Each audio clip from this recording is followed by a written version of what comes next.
gens, il ne faut pas suivre ces gens-là. En fait, je vous ai dit hier qu'ils sont payés à 40 000 francs pour certains, d'autres juste des sommes de 10 000 jusqu'à 100 000 francs qu'on leur donne par semaine pour charger les téléphones, pour charger les téléphones afin de venir raconter n'importe quoi. Quand l'Alain a insulté Oligui, vous vous êtes levé pour aller prendre la paire d'Oligui. Vous vous êtes levé pour dire que Oligui ceci, Oligui cela, on ne peut pas l'insulter. Maintenant, quand Oligui enlève quelqu'un, un Gabonais en plein live, ceux qui s'indignaient là sont où? Je suis étonné parce que hier, j'ai suivi le live en différé, certes, mais j'étais choqué. Qu'un jeune homme qui raconte qu'on a voulu arrêter, que les anciens activistes qui sont maintenant du côté d'Oligui ont voulu arracher son entreprise, a été enlevé en plein live. Maintenant, ceux qui s'indignaient là, ils sont où? Je veux qu'ils sortent. Ceux qui sont venus s'indigner quand l'Enlair a insulté les parents d'Oligui, ils sont où maintenant quand Oligui enlève un jeune homme qui raconte juste ce... Il n'a rien fait, il n'a pas insulté quelqu'un. Il a juste raconté ce qu'il a vécu. Il s'appelle... Oui, il s'appelle... attendez, je vais vous donner son nom. Je sais, il s'appelle Kenny Ombouiri, qui a été enlevé en plein live hier par la DGSS. La DGSS est venue à casser le portail et rentrer pendant qu'il était en live. Ombouiri, c'est ce que j'ai dit, Kenny Ombouiri. Il était en plein live hier. Je n'ai pas juste suivi le live en différé, mais j'étais choqué. C'est juste que là, vous ne comprenez pas encore qu'Oligui est un danger. C'est que là, il y a un problème. Si jusque-là, vous ne comprenez pas que ça n'arrive pas qu'aux autres et qu'Oligui est un danger pour notre pays, c'est qu'il y a un problème.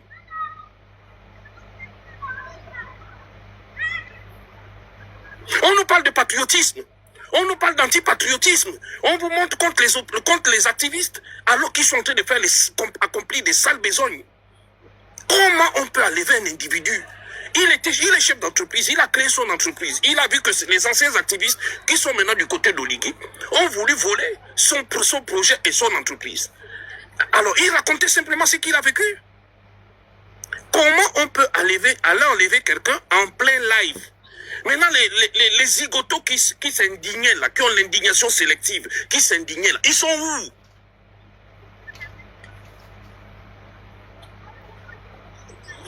Tous les zigotos qui s'indignaient là, quand l'Enlair a insulté les parents d'Oligui, ils sont où maintenant?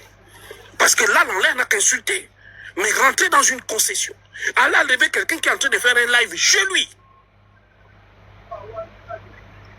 Alors qu'on nous dit que la justice est indépendante dans ce pays. Alors je suis en train de demander, je me pose la question. Je ne voulais pas faire ce live, mais je me suis dit, il faut quand même dire quelque chose. Parce que là, ça dépasse l'entendement.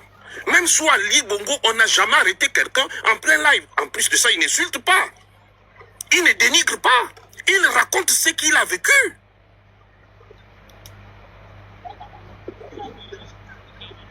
Mais je suis choqué. Mais si vous n'êtes pas choqué, c'est que vous n'êtes pas des humains.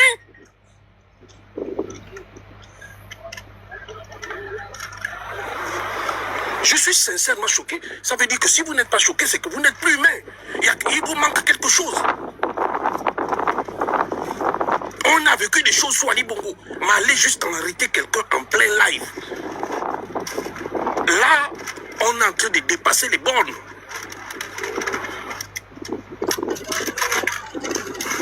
C'est-à-dire avec tout le boulot qu'il y a, avec tous les bandits qu'il y a dans le Gabon, tout ce qu'ils ont trouvé à faire, c'est d'aller arrêter quelqu'un qui est en plein live. Qu'est-ce qu'il a raconté de mauvais? Il a insulté les parents de qui? Maintenant, tous ceux qui s'indignaient sont où? C'est ceux-là que tous les zigotos qui sont venus nous montrer, moi, l'indignation sélective, ils sont où? C'est là où je les attends. On a vendu Mbani. Vous avez accepté. Personne ne s'est indigné que notre patrimoine, que notre territoire soit vendu.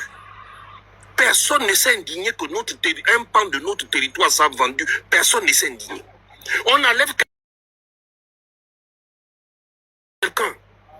Parce que quand on voit ça, ce n'est pas la première fois. Oligui a fait ça dans ma famille. Et ce sont des choses qui se répètent encore.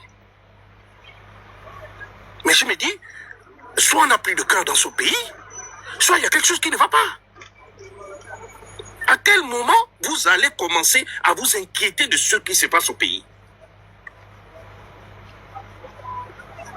Parce que là, je suis choqué. C'est-à-dire, je ne peux pas comprendre ça.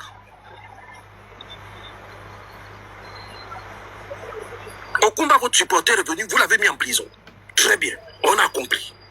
On s'est dit, Okumba est avec vous. Vous avez mis Okumba en prison. Et qui va porter plainte à Okumba? Ce sont les collaborateurs d'Oligui. Donc les gens qu'Oligui a nommés. Victorine Chico, son frère Chico, qui a la SGPP. Comment il s'appelle? Jean-Gaspard Toutou-Mailly, qui est un ami d'eux, qui était proche d'Oligui. Et Pierre Bureau. Mais est-ce que vous savez que Pierre Duro a travaillé avec Omar, il a travaillé avec Ali, il travaille avec Oligui aujourd'hui. Qui s'indigne que ce monsieur-là ne rende compte à personne. Et quand on va dire ça aussi, on va dire qu'on l'a diffamé. Pierre Duro qui porte plainte à Oligui, c'est quelqu'un qui a travaillé avec Omar. Et Omar l'appelait Colombo. Il a servi Omar Bongo, il a servi Ali Bongo. Aujourd'hui, il sert Oligui. Où est le changement? Et dites-moi où se trouve le changement. Et au lieu même de rester tranquille dans son coin, manger son argent tranquille, c'est lui qui veut venir embêter les gens. Dites-moi, on nous a dit la justice indépendante. Et je vous ai dit ici depuis longtemps que je connais Oligui. Oligui, c'est un lâche. Oligui ne prend jamais ses responsabilités. Oligui envoie toujours des gens. En fait, c'est Oligui qui est derrière ça. Donc, derrière l'arrestation d'Okumba. Et comme il est lâche parce qu'il n'assume jamais, il va envoyer Jean-Gaspard Toutou-Mailly, il va envoyer Pierre Duro. Pierre Duro, c'est un proche d'Oligui. Il va envoyer Victorino Chico, qui est un proche d'Oligui aussi. Et il va envoyer le frère de Chico. 4 personnes qui sont des proches collaborateurs d'Oligui. Alors, vous ne comprenez pas d'où vient la plainte? Comment? Je vous demande. Je suis quand même choqué. Je ne voulais pas parler. Mais comment est-ce que, quand j'ai suivi ça, je me suis dit non, c'est pas possible. Je ne peux pas rester silencieux. Il faut que j'allume ma caméra. Et il faut que j'allume ma caméra et que je dise quelque chose. Comment parler avec un individu en plein live? Il paraît dans le Gabon que vous allez célébrer le 30 août la libération. La libération de quoi? On vous a libéré de quoi? Les Bongos sont même devenus plus puissants qu'avant. Avant encore, sur Ali, il est encore puissant. Il interdisait même certaines choses à sa famille. Oligui ne leur interdit rien. Et je vous ai dit, Oligui n'est qu'un gérant. Il est gérant de la chose des Bongos. Je l'ai dit ici. Oligui est gérant de la chose des Bongos. Donc, je ne comprends pas où est la libération. Vous avez jubilé. J'ai vu aujourd'hui, qu'on cassait les quartiers, à Kingele. J'ai vu qu'on cassait à Kingele. Voilà un État qui ne donne rien aux individus, qui ne vous donne rien. L'État, le fameux État d'Oligui ne vous donne rien. C'est-à-dire, tu crées ton entreprise, il ne t'assiste pas, il ne te donne rien. Tu accouches ton enfant, il ne te donne rien. L'État ne te donne rien. Tout ce qui s'est fait, c'est venir s'accaparer de ce que tu as. On laisse des terrains. Les gens donnent de la valeur au terrain. Et ensuite, qu'est-ce qu'il faut? Ils viennent casser. Les gens se déplacent. Et là, ils vont aller encore s'installer ailleurs. Quand ces terrains-là vont prendre de la valeur, on va quoi aller casser? Il n'y a pas d'État sans Gabonais. Il n'y a pas d'État sans Gabonais. Aucun État ne peut exister s'il n'y a pas de Gabonais. On ne peut pas voter de loi contre le peuple. Ce n'est pas possible. C'est quoi ces lois-là? Les terrains des gens. C'est quoi ce problème? C'est quoi ce problème-là? C'est venu quand? On est resté dans notre Gabon tranquille. On était là, on vivait en paix, les uns les autres. Ali est venu, c'était tranquille. Voilà maintenant qu'un individu a fait des maisons des gens, des terrains des gens, sa propriété privée. Même les gens qui ont les terrains, même les gens qui ont les titres fonciers, on va casser. C'est quelle histoire? C'est quelle éducation? Quand je l'ai vu en train de comment on appelle ça, de ridiculiser le maire de Nzanyo. Je disais à quelqu'un, C'est Oligui, il est comme ça. Oligui, il a un problème d'éducation. Ce n'est pas un problème qu'on l'insulte. Il a un problème sérieux d'éducation. Je vous le dis tous les jours quand je dis ici qu'il est villageois, on croit que je l'insulte. Je vous dis, Oligui a un problème d'éducation. Tu ne peux pas, Lanzario, prendre quelqu'un qui a l'âge de ton père, et même pas l'âge de ton père, et qui est ton aîné. Même si on est président, Omar Bongo savait reconnaître que celui-là c'est mon aîné. Même Ali savait reconnaître que ça c'est mon aîné. Tu vas venir le ridiculiser en plein monde. Et comme ils adorent ça, parce que ce sont des masochistes. Parce que moi tu peux faire ça. Mais je te balance tout, je m'en vais.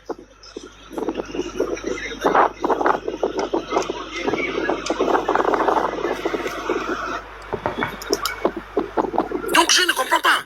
Comment des gens qui s'est passé, comment vous ne vous inquiétez pas, depuis là vous ne vous inquiétez pas. Voilà quelqu'un qui décide comme ça le 17 août, ça pique, boum, le stade omnisport est là, on n'arrive pas à terminer. Il décide maintenant qu'il va aller s'en prendre aux maisons des gens qui ne sont pas terminés. Parce que quelqu'un n'a pas terminé sa maison, Oligui va aller récupérer la maison. Mais avant de faire tout ça, va d'abord terminer le stade omnisport qui n'est pas terminé, va terminer le marché qui n'est pas terminé, va terminer, il y a encore des bâtisses au Gabon qui ne sont pas terminées. Mais là, ça n'inquiète toujours pas les gens. Vous ne vous inquiétez pas comment on appelle ça, de l'état psychologique de ce monsieur. Quand est-ce que vous allez vous inquiéter? Vous pensez que les maisons dont il parle là, des gens qui ont construit, qui n'ont pas terminé leur maison, vous pensez que ces maisons-là, ils n'ont pas de titres fonciers? Mais quand on va aller arracher leur maison, alors qu'ils ont des titres fonciers, si je ne termine pas ma maison, c'est mon problème. Ça regarde Oligui Ouagoua. C'est un exemple, si je construis ma maison et que je ne la termine pas, c'est peut-être que je n'ai pas les moyens, j'attends de prendre les travaux quand j'en aurai. En quoi ça concerne Oligui? En plus de casser les maisons, tu dois maintenant aller t'accaparer les maisons des gens qui ne sont pas terminées. En plus de ça, tu dois aller arrêter les gens qui racontent leur vie, qui racontent ce qu'ils ont vécu en live. Mais je ne sais pas si vous ne vous inquiétez pas, frère. Si vous ne vous inquiétez pas, chers compatriotes, vous allez finir par vous inquiéter.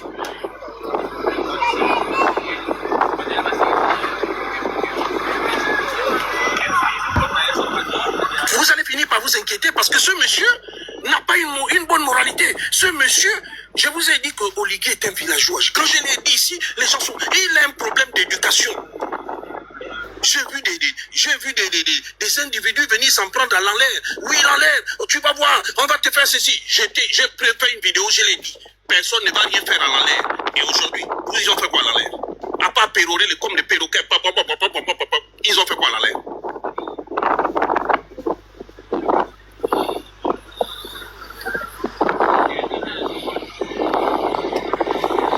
Pendant qu'on dit, les enfants n'ont pas de bourse. On prend les forces de l'ordre. Les forces de l'ordre ont reçu les primes de défilé. Vous n'avez pas d'eau, vous n'avez pas d'électricité. Ils ont reçu les primes du défilé. Les primes vont de 100 000 jusqu'à 45 000. Tous les militaires ont reçu les primes de défilé. S'il y a un militaire aujourd'hui qui dit qu'il n'a pas reçu la prime du 17 août, c'est que c'est un menteur. À quoi ça sert alors qu'on a des étudiants qui n'ont pas de bourse? Alors qu'on nous explique qu'on ne peut plus payer les bourses des étudiants. À quoi tout ça sert? Gaspiller l'argent. En 2 jours, Oligui, pendant le 17 août, pendant qu'on vous montrait les pseudo-réalisations, en 2 jours, Oligui a paumé 14 milliards. Il a paumé 14 milliards en 2 jours pour ces soi-disant festivités le 17 août. Il a dépensé 14 milliards.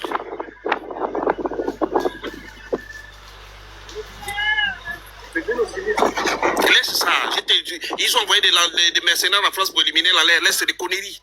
On t'a dit qu'on élimine quelqu'un ici comme on élimine au quartier. Il va d'abord sortir par où? Les gars verrou, ils te retrouvent en 2-4-6. Tu crois qu'ici c'est Antibios ou c'est quoi? C'est pour ça que je te dis que... C'est pour ça que je t'explique qu'il y a des gens qui sont devenus...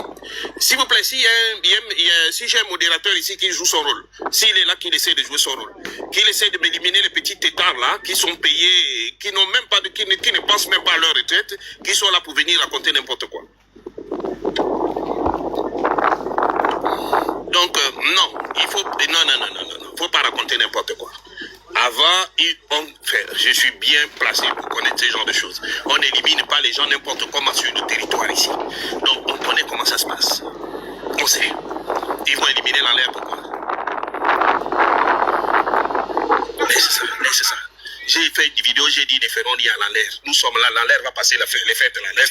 Laissez le bruit là, ne venez pas distraire les gens. Et d'abord, pour moi, c'est une distraction. Parce que pour moi, il y a des sujets beaucoup plus importants.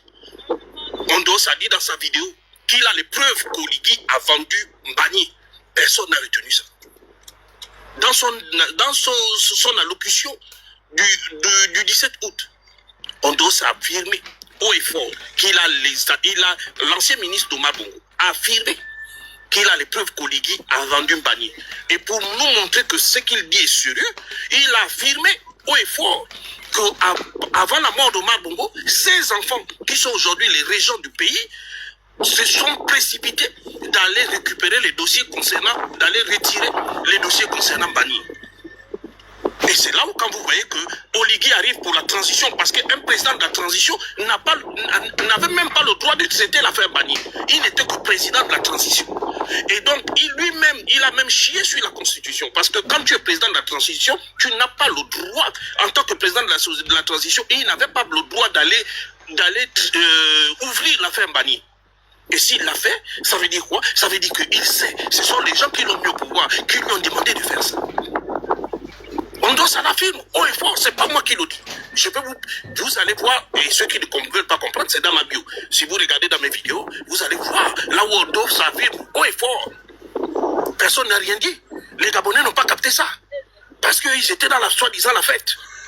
Ondo s'affirme haut et fort. Il ne sait pas qui se cache. Il dit qu'il a les preuves que Oligui a vendu Mbagnier pour compte de l'argent. Ça n'a pas tilté dans la tête des gens.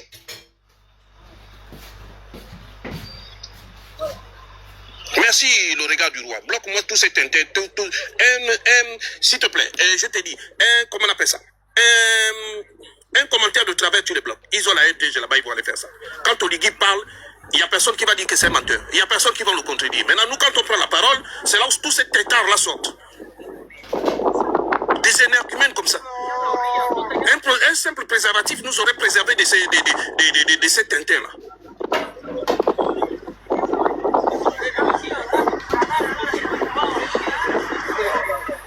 Pendant que vous êtes en train pendant que vous avez crié qu'Oligui ceci, Oligui cela, Oligui construit. Il construit quoi? Il cherche pour... S'il construit le pays, pourquoi cherche-t-il à s'accaparer des maisons des gens qui ne sont pas terminés? Monsieur Oligui, c'est un garçon. Pourquoi il va loin? Qu'il commence par prendre la maison de Fabrice Santoua qui n'est pas terminée. Si c'est un garçon, il nous montre que c'est un garçon, il commence par là. Et puis on va voir. On a le stade Omnisport, président Bongo, qui n'est pas terminé. Depuis des années, ça traîne là. Tu n'arrives pas à le terminer. Mais toi, ce qui t'intéresse, c'est aller prendre les bâtisses des gens qui ne sont pas terminés, chercher à faire je ne sais quoi, pour dire que tu es un bâtisseur. Et quand je vous dis que ce monsieur-là, il bâtit sur les fondements des autres. Tout ce qu'il allait inaugurer, c'est le travail d'Ali Bongo. Qu'on l'aime ou qu'on l'aime pas, il faut reconnaître qu'Ali Bongo a construit. Qu'on l'aime ou pas, Ali Bongo a construit. La preuve, c'est ce qu'Oligui inaugure aujourd'hui. Mais comme il est malhonnête, comme ce monsieur ne reconnaît pas la valeur de l'autre, c'est comme ça qu'on se retrouve dans cet état. Vous savez, l'objet d'hier, je l'ai dit, le budget rectificatif 2026, il est de 5 495 milliards,2. Le budget rectificatif, parce que c'était 8 000 milliards. On a ramené 8 000 milliards à 5 495,2. Donc 5 000 milliards. Avec 5 000 milliards, on reconstruit le Gabon en entier. Qu'est-ce qu'on a fait avec 5 000 milliards? Où sont les réalisations de 5 000 milliards? C'est ça? Les pistes là qui vont se refermer avec la boue là? Et tu vois les gens, oui, ils travaillent, ils travaillent quoi? Vous savez ce qu'on aurait pu construire avec 5 000 milliards?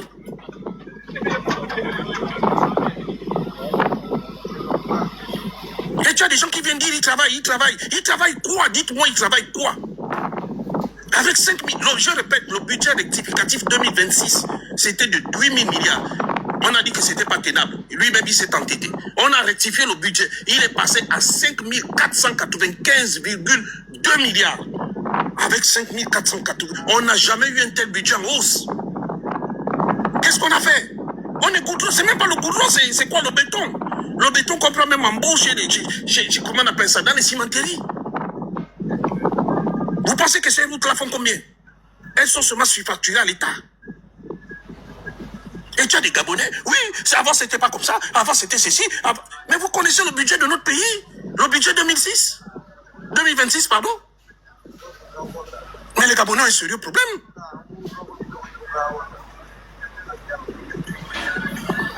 Je suis désolé, les Gabonais ont un sérieux problème. Vous savez ce qu'on fait avec un budget rectificatif de 5 495,2 milliards. Mais c'est tout le Gabon en entier qu'on reconstruit. On vient vous montrer la baie de Roua, Sali Bongo. Tout ce qu'on dit, on vient vous montrer que non, on a construit. Ces pancartes-là existaient déjà. Même moi, quand je suis venu au Gabon, dans les années passées, j'ai vu ces pancartes, je les ai vues. Les pancartes existaient.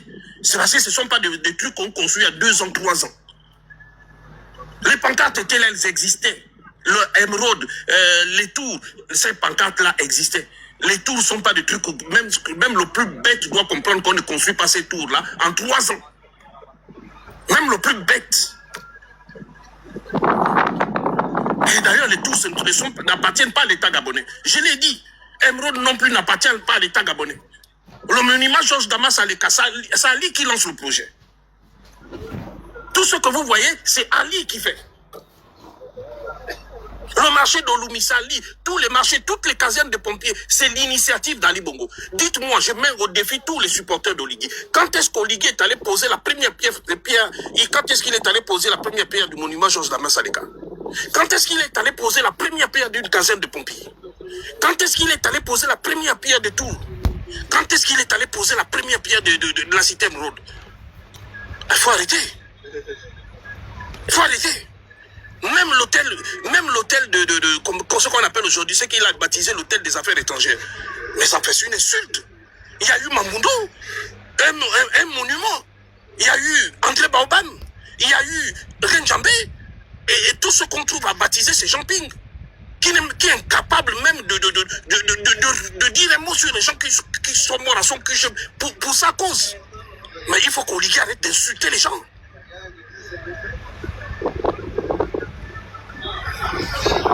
Des milliers, des centaines de personnes sont portées disparues au QG de Jean-Ping. Aujourd'hui, aucun mot. Et tu viens nous prendre. Jean-Ping est un exemple pour toi parce que vous avez collé ensemble. Mais il n'est pas un exemple pour les Gabonais. Merci. Il y a Chamemba. Il y a tout ça. Un monument qu'Ali a fait. À retaper. Parce que je me souviens, moi je venais même encore au Gabon à l'époque. À l'époque, aux affaires étrangères, il n'y avait même pas les toilettes. Les gens faisaient les selles dans les sachets et ils jetaient par la fenêtre. Et c'est comme ça qu'Ali a pris la décision de retaper ce bâtiment. J'étais. C'est pas les choses que quelqu'un me raconte. J'ai assisté quand Ali a demandé de fermer le bâtiment pour cause de travaux. Aujourd'hui, un individu, un profito-situationniste, vient s'accaparer et il va baptiser Jean-Ping. Jean-Ping a fait quoi pour le Gabon? Même chez lui à Omboué, il n'a pas construit. Il n'a pas pu développer Omboué. Il a fait quoi pour le Gabon? Simplement parce que il a fait les enfants avec la régente Pascaline et il faut le récompenser.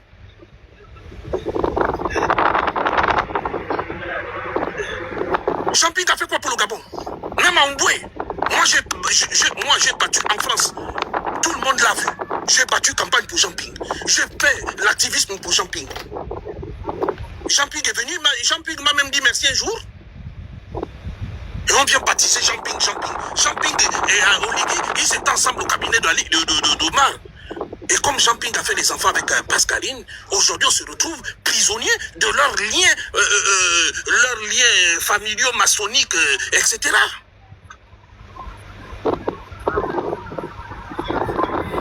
Je vois des Gabonais qui s'extasient. Oh non, le pays est en chantier. Le pays est en chantier. Oh, Oligui construit. Mais si vous pouvez seulement comprendre que les pseudo-travaux sont donnés de gré à gré à des amis. Si seulement certains pouvaient comprendre que les pseudo-travaux que vous voyez là, ils sont donnés de gré à des amis. Ils sont octroyés, on a octroyé à des amis. Et je l'ai dit hier et je le répète aujourd'hui. Petro, c'est Pascaline. Quelle l'autre société là où il y a quoi là, c'est quoi encore? C'est dites-moi sa société là, c'est quoi là? La société où c'est quoi là qui dirige là? C'est où il est aussi gérant, c'est quoi là? Le truc de construction là, la société de construction là. Mika Service. Mika Service, c'est Pascaline. Le roi des chantiers. Je l'ai dit, Sorélien et Seydou Kane.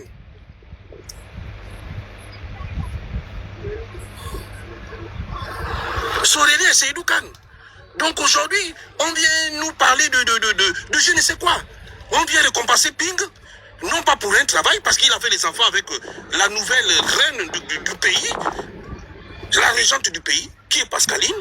Donc on vient de le décorer, on donne un monument à son nom, alors qu'il y a Germain-Ba, il y a Mamboundou, il y a Renjambé, il y a je ne sais qui, c'est pas les noms qui manquent. Donnez-moi un seul bâtiment qui a été inauguré au nom de Yemba. Oyemba qui a été ce premier ministre, qu'on le veuille ou pas, il faut le dire, il a été brillant. Il a été l'un des premiers ministres d'Omar qui a mené la prospérité dans notre pays. Donnez-moi un seul bâtiment au Gabon qui porte le nom d'Oyemba. Donnez-moi un bâtiment, un seul, qui porte le nom d'Oyemba. Un brillant économiste.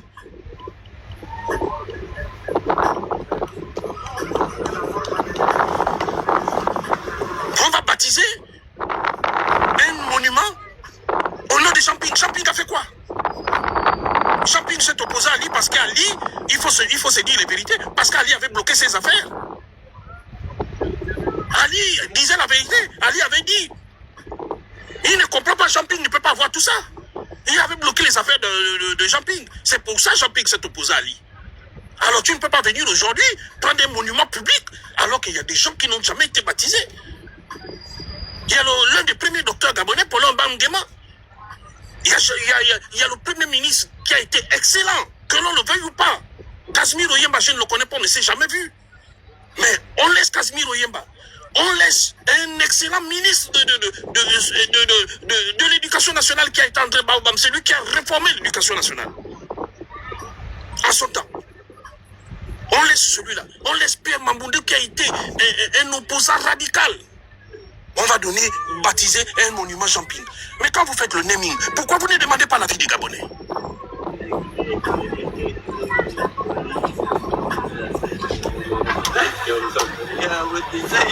Mais enfin, à un moment donné, il faut être sérieux dans ce pays. Il faut être sérieux.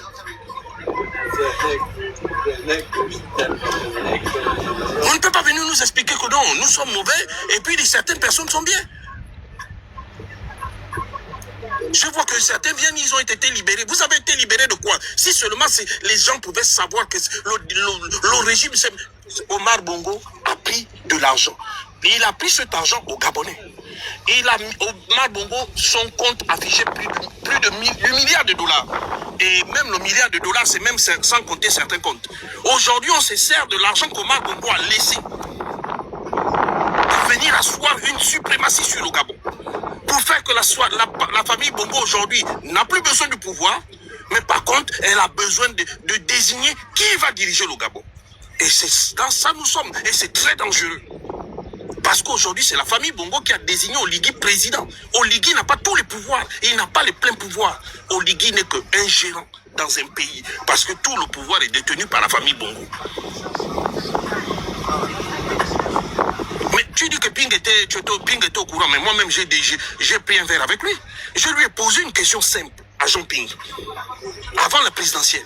Il m'a dit ceci, c'est là où j'ai su qu'il y avait quelque chose qui allait se passer. Et ça, je ne sais pas si je vous l'ai dit. Avant l'élection présidentielle, j'avais pris un verre avec Jean Ping. Et quelqu'un avait pris le rendez-vous parce que j'avais des questions qui taraudaient ma tête. Et j'avais envie de lui poser. Et je lui ai posé la question, Monsieur le Président, comment vous avez su qu'on allait attaquer le QG? Il m'a dit non, c'est Dieu qui m'a sauvé. J'ai dit non, avant que Dieu ne descende du ciel, comment vous avez su? Il a essayé un peu d'être vague dans ses réponses. Et c'est comme ça que je suis. Et j'ai même su, parce que ce jour-là, je suis allé voir un grand frère quand je l'ai rencontré. Il m'a dit, et Jean-Ping lui-même, il m'a dit, avant l'élection présidentielle, j'ai dit, mais pourquoi vous ne vous êtes pas représenté à l'élection présidentielle? Il m'a dit, je ne sais même pas si l'élection présidentielle aura lieu. Il m'avait dit ça, je l'avais reçu. Lui, il m'avait reçu avant, je crois, 2 ou 3 mois avant l'élection. Et Jean-Ping m'a sorti ceci, je précise bien. Je lui ai dit, pourquoi vous ne vous êtes pas présenté à l'élection présidentielle de 2023? Et il m'a répondu en disant ceci. Je ne sais même pas si l'élection présidentielle aura lieu. Et c'est là où je suis qu'il y avait quelque chose qui s'est tramé.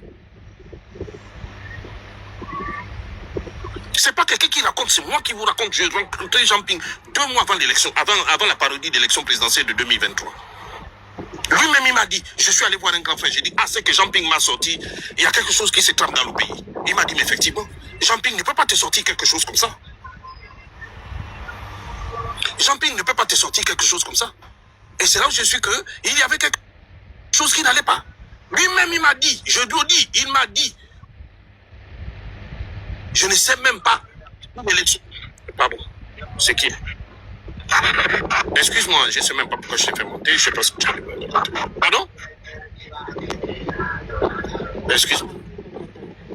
Ah, ok, merci. Je ne sais même pas si il savait, il m'a dit lui-même. Jean-Ping m'a dit, moi, on a été ensemble, le témoin, c'est son gars du corps là, comment il s'appelle, et le bon. Il m'a dit, je ne sais même pas si l'élection présidentielle aura lieu. Et c'est là où j'ai senti qu'il y avait quelque chose. Donc tous savaient que Pascaline avait présenté Oligui à la tête du pays, parce que je vous l'ai dit, je vous le répète, Oligui n'a jamais fait de coup d'État. C'est l'Élysée qui a placé Oligui au pouvoir. Il faut arrêter le mensonge. Et ce mensonge-là doit s'arrêter. Et ça, je le dis. Oligui n'a jamais fait de coup d'État. Pourquoi? Parce qu'Oligui, c'est quelqu'un que je connais. Et il n'est pas courageux. Ce n'est pas quelqu'un de courageux. C'est un peureux. Il ne peut pas prendre ses responsabilités pour aller faire un coup d'État. Ali Bongo allait l'écraser. Même pas Ali Bongo, Sylvie allait l'écraser.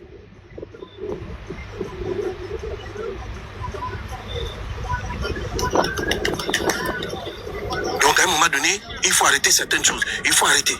Je vous ai dit ça. Il faut arrêter de venir mentir aux Gabonais que vous avez fait un coup d'État, vous avez risqué vos vies. Et vous avez vu tel coup d'État dans le monde entier où toutes les forces de sécurité se réunissent pour faire un coup d'État. Vous avez vu ça? Vous avez vu quel coup d'État où on vous ramène tous les apparatchiks de l'ancien système.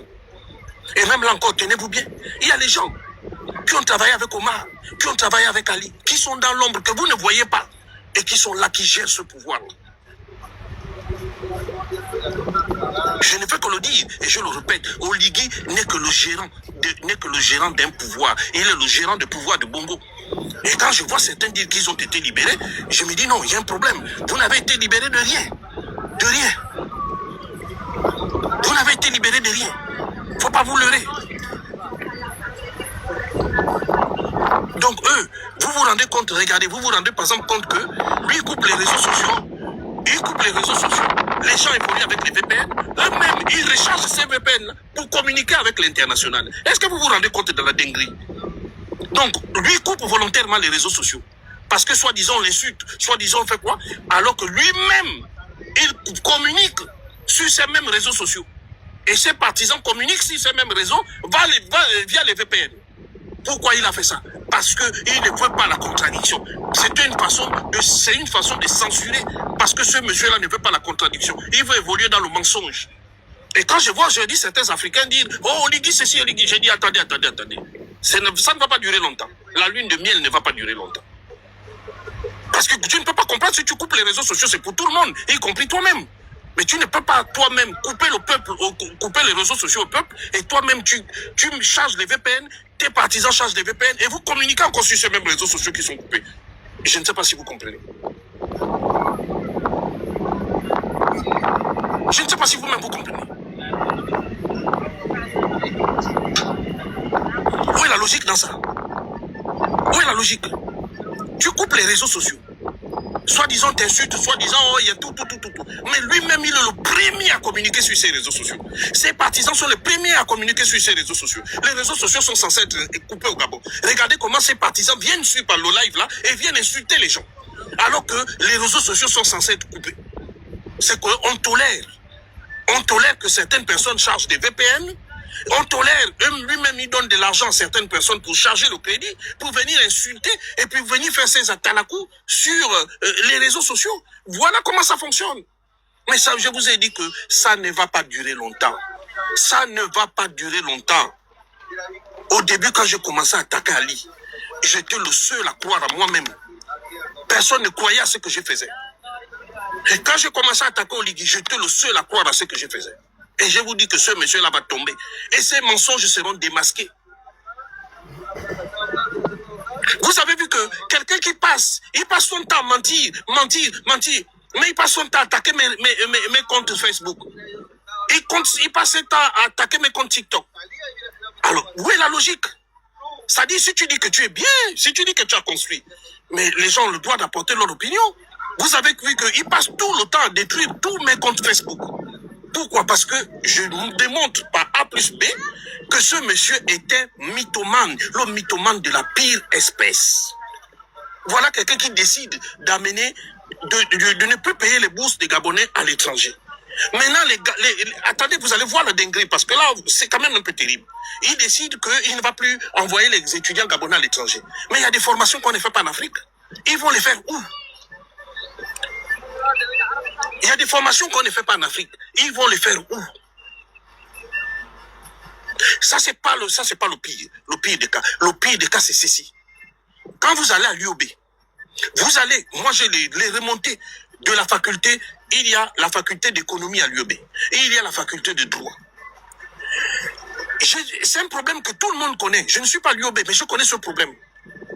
Je ne sais pas pourquoi les Gabonais accourent dans ces deux facultés. Mais vous allez voir que pendant les examens, et ça depuis des années, on corrige les copies des enfants.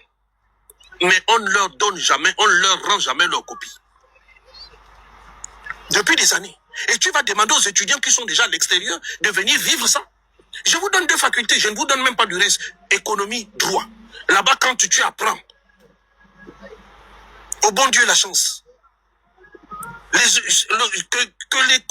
L'étudiant qui est en économie, ou qui est en droit, me disent qu'il a déjà reçu sa copie.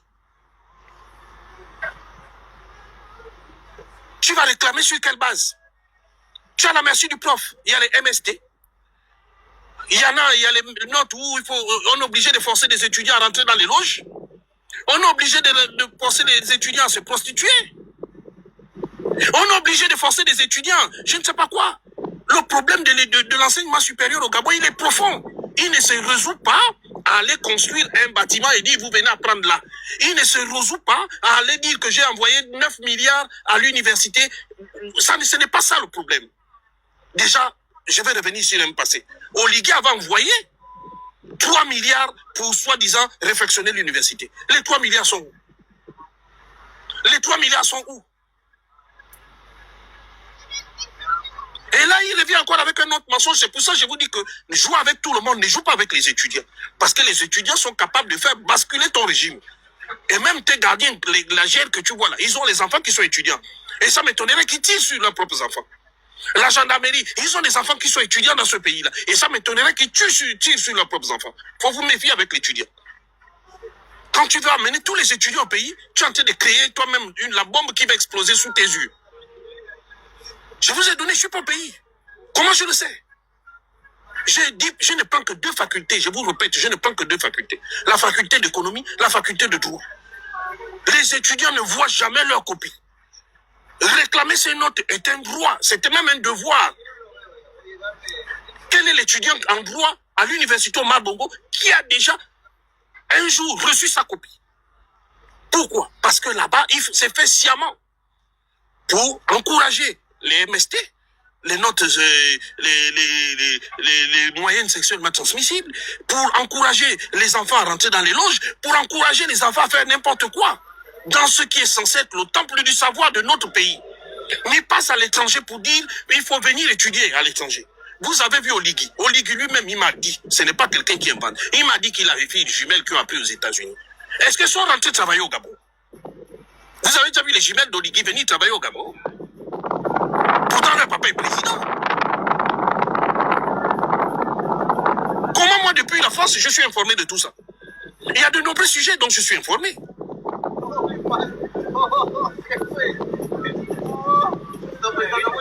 Et on va couper les enfants de bourse, on dit qu'il faut venir rentrer. Je vous dis que 6 générations s'entassent en première année à l'UOB. On n'arrive pas à décanter. Mais on va encore dire à ceux qui sont à l'étranger, même ceux qui viennent d'avoir le bac, on ne sait même pas comment ils vont faire. On va augmenter maintenant les bourses, on va maintenant augmenter le prix des inscriptions. Oligui est en train de créer une bombe qui n'a pas de nom. À cela, je ne vous parle même pas du chômage. En fait, les conditions d'une explosion sociale sont en train d'être réunies. Et quand ça va tomber, quand ça va péter sous son gros nez, on dit le tuyau d'échappement du train marchandise là, c'est là où il va le sentir.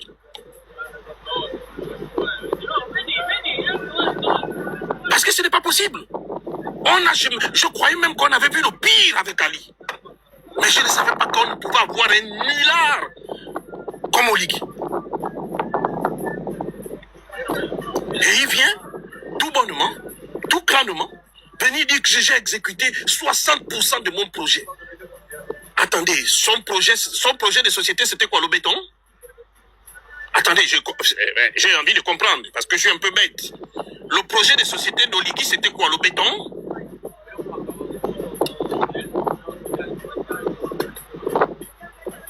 Dites-moi, comment il a fait pour exécuter 60% de son projet de société? Le sport n'existe pas. On a un championnat de basket, de handball, de football, quasi inexistant. Regardez les autres, regardez au Kenya. Comment les Kenyans ont même élevé le niveau, ils n'ont pas les mêmes moyens que le Gabon. Mais en sport, en football, ils ont élevé le niveau. Regardez le Kenya. Je ne vous parle pas des pays de l'Afrique australe en matière de football. Et cerise sur le gâteau, on va nous chercher un coach de l'équipe nationale qui a été chassé du Congo-Brazzaville. Il a fait 2 mois, il a été chassé du Congo-Brazzaville. Il est allé en Guinée équatoriale, il a été chassé. Il est parti à Haïti, même Haïti, un pays pauvre, on l'a chassé. Et comme le Gabon est une poubelle, on le prend comme sélectionneur national. Personne ne s'en inquiète. Vous allez vous inquiéter demain quand les résultats seront médiocres. Voilà, ça c'est le sport. C'est le projet de société. Dans le projet de société d'Oligui, il n'y a rien sur le sport. J'ai l'impression que son projet de société, c'est le béton. Le béton et casser les maisons des gens. Voilà son projet de société. Arracher les terrains des gens, casser les maisons des gens, et puis mettre le béton dans quelques routes. C'est ça. Il a 60% de son projet de société. Mais comment je ne sais pas, comme vous, Gabonais, par exemple, j'ai une question à vous poser. Comment on arrive à bétonner, soi-disant, on arrive à faire les routes sur les axes secondaires, mais on n'arrive pas à goudronner la nationale qui permet d'aller dans l'arrière-pays et qui permet économiquement au pays d'évoluer. Allez-y, comprenez. Je ne sais pas si vous comprenez une logique là-dedans.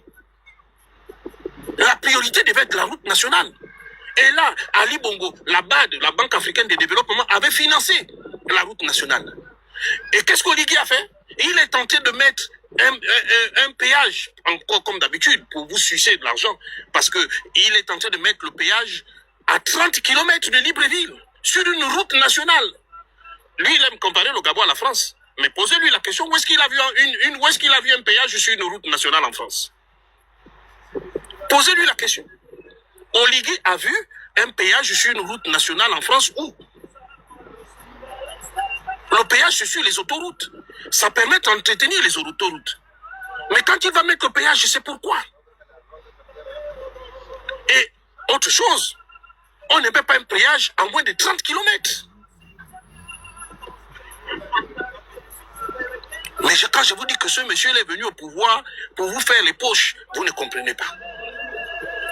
J'ai dit qu'il est venu au pouvoir pour vous faire les poches. On ne comprend pas. C'est un président de la République le plus médiocre. Il a dépensé le plus médiocre des présidents. Pendant que vous étiez là, Oligui, il a dépensé 14 milliards en 2 jours. 14 milliards en 2 jours pour les festivités du 17 août. 14 milliards en 2 jours. Et il y a des gens, merci de l'avoir bloqué. Il a dépensé 14 milliards en 2 jours pour les festivités du 17 août. Quelqu'un lui a demandé des comptes? Non. Quand je vous dis que on est mal barré. Et voilà quelqu'un, la dette, l'austérité est en train d'arriver.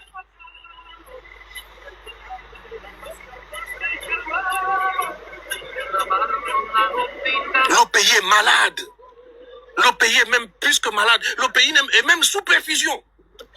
Mais vous ne voyez pas encore les conséquences. Parce que je vous dis qu'en 3 ans, c'est un désastre qu'on a eu. Depuis quand les militaires ont été bons gestionnaires? Depuis quand les militaires ont été bons gestionnaires? Et c'est lui qui vient nous parler de patriotisme. Oligui peut parler à quelqu'un de patriotisme. Lui qui s'en va acheter des villas aux États-Unis. Il peut parler à quelqu'un de patriotisme. Lui qui a les villas aux États-Unis, qui a les enfants qui étudient aux États-Unis, qui travaillent aux États-Unis. Lui-même qui a les villas, qui a sa villa à Villeurbanne en France, qui vient de s'acheter une villa dans le 16e arrondissement à Paris. Oligui peut parler à quelqu'un de patriotisme? Non, non, soyons sérieux. Soyons sérieux. Oligui peut donner des leçons de patriotisme à quelqu'un? Lui-même, ses comptes bancaires ne sont pas au Gabon. Ses comptes bancaires sont dans les paradis fiscaux. Je l'ai dit, fatigué ici. Oligui peut donner. Non, je refuse de recevoir. Et je peux accepter les leçons de patriotisme de tout le monde, mais sauf celle d'Oligui.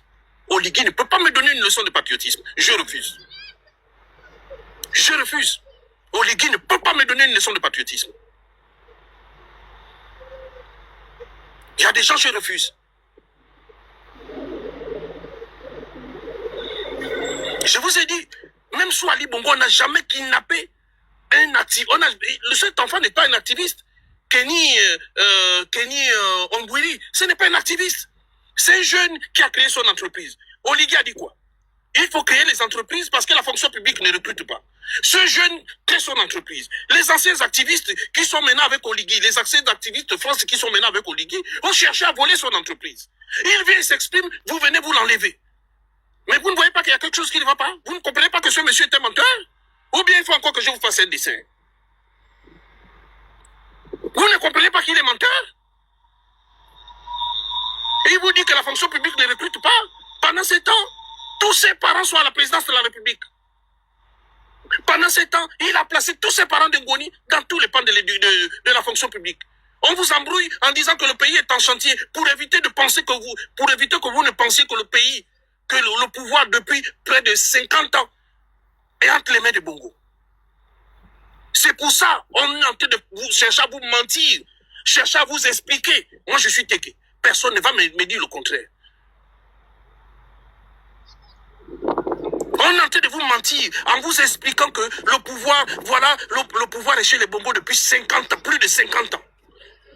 Mais pour vous distraire, il faut qu'on vous dise qu'ils sont en train de construire, qu'ils sont en train de développer le pays. Tout ça, c'est pour vous distraire. Et je l'ai dit hier, je le répète aujourd'hui pour ceux qui n'ont pas écouté. Dans les accords qui avaient été écrits, les accords non écrits, excusez-moi, il était dit que quelqu'un d'autre, il était dit qu'un ressortissant d'une autre province puisse prendre le pouvoir. Dans les accords non écrits, c'était comme ça. Et après Ali Bongo, c'était un ressortissant d'une autre province qui devait prendre le pouvoir. Il devait faire ceux 2 mandats, bien entendu, sous le contrôle des Bongo. Et ensuite, les Bongo devaient reprendre le relais après ces 2 mandats. Mais sauf que Pascaline, comme elle ne s'entendait pas avec Ali, elle a chamboulé ce qui avait été fait, ce qui avait été dit. Et c'est comme ça qu'elle a mis son poulain, Oligui, au pouvoir. C'est comme ça qu'elle a mis son poulet Oligui au pouvoir. Et là, pour vous embrouiller, pour vous montrer, essayez de vous embrouiller parce que eux, là, je vais vous dire une chose. Leur phobie, c'est que les événements de 90 puissent ressurgir un jour. C'est ça leur phobie. Mais si ça continue comme ça, ça va ressurgir. Chez un moment donné, je vois des Gabonais Oligui ceci, Oligui cela. Mais quand est-ce que vous allez penser que le pouvoir ne peut plus rester dans le Haut-Ogooué? Ça fait plus de 50 ans. Bon sang.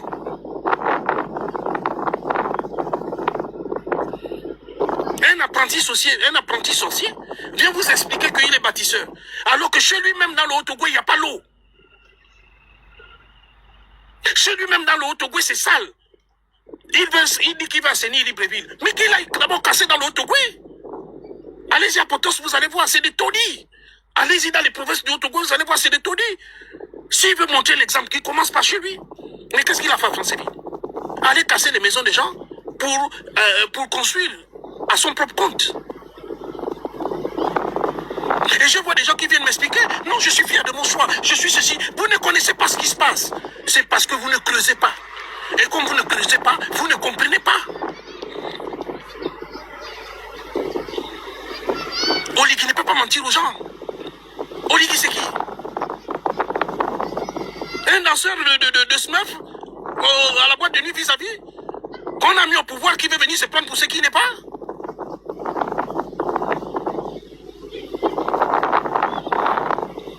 Mais enfin, il y a quand même des intellectuels dans ce pays. Suivez l'allocution suivez, je cite les Gabonais, allez regarder l'allocution de, comment il s'appelle, du professeur Ondossa. Ondossa affirme haut et fort cette allocution, pour ceux qui nous voient, ceux qui ne savent pas, elle est là, elle est dans mes vidéos. Il affirme haut et fort que Mbagné a été vendu, et que Mbagné a été vendu par Oligui contre des sommes sonnantes, contre des montants et tout ça. Et ça, je vous l'ai dit déjà. J'ai dit que Mbagné a été vendu pour un montant entre 200 et 300 milliards. Je l'ai dit ici, avant même qu'Ondossa ne sorte. Parce que nous aussi, on nous sommes renseignés. On nous a dit que Mbagné a été vendu pour un montant entre 200 et 300 milliards.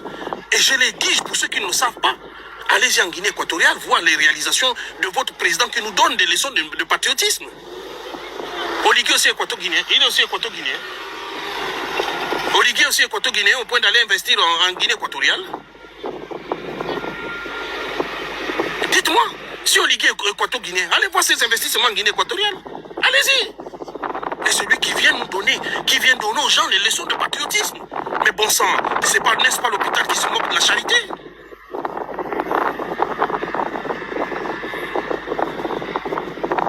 Allez regarder ses investissements en Guinée équatoriale. Oligui investit clairement en Guinée équatoriale. Pendant qu'il casse les maisons chez vous, il investit en Guinée équatoriale. Pendant que certains voient, je ne sais quoi, soi-disant le développement, soi-disant quoi, mais il investit en Guinée équatoriale. Dites-moi, vous avez vu quel autre président? Vous avez vu Macron, le président Macron investir aux États-Unis? Vous avez vu le président Macron investir en Chine? Mais enfin, à un moment donné, soyons sérieux. Soyons sérieux dans ce pays.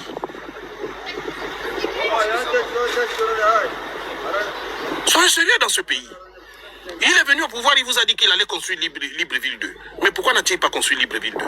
Son projet Libreville 2, c'était quoi? Casser les maisons des gens? Vous arrivez quelque part? Là, un exemple.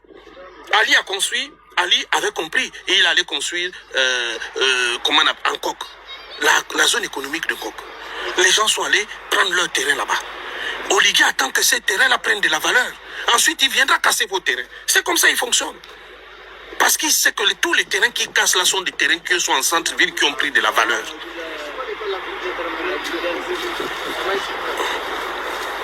C'est pour ça qu'il vient casser. Il n'a pas d'autre chose. Le stade omnisport est là, ça pourrit. Le stade omnisport pourrit. Et ça, il ne voit pas. Mais par contre, il a l'œil sur les maisons des gens qui n'ont même pas encore fini les travaux. Mais si tu veux t'accaparer des maisons des gens, il y a un exemple patent.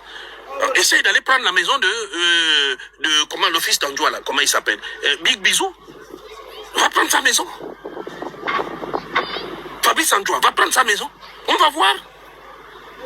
Vas-y, va prendre la maison si tu es garçon. Va prendre cette maison. Commence. Tu dis aux Gabonais, oui, je vous avais dit que je vais prendre les maisons des gens qui ne sont pas terminées. Et quand Oligui dit ça, c'est qu'il a déjà les vues sur les maisons de certaines personnes. Parce que à Coco Beach, je vous ai dit, à Coco Beach, il allait s'accaparer des maisons de l'ancien Premier ministre, qui n'est pas des moindres. Feu Léomba. Il allait prendre les terrains, les maisons de Léomba. Et quand je dis ici que ce monsieur-là, il a un problème d'éducation, parce que son problème n'est pas un problème, c'est un problème d'éducation. Ce n'est pas que, c'est un problème sérieux. Peut-être beaucoup ne se rendent pas compte encore de ce qui se passe. Tu ne peux pas venir comme ça. Ce monsieur a un sérieux problème d'éducation. Je dis bien un problème d'éducation. Vous allez pouvoir le sauver. Vous allez pouvoir raconter tout ce que vous voulez. Mais ça se voit.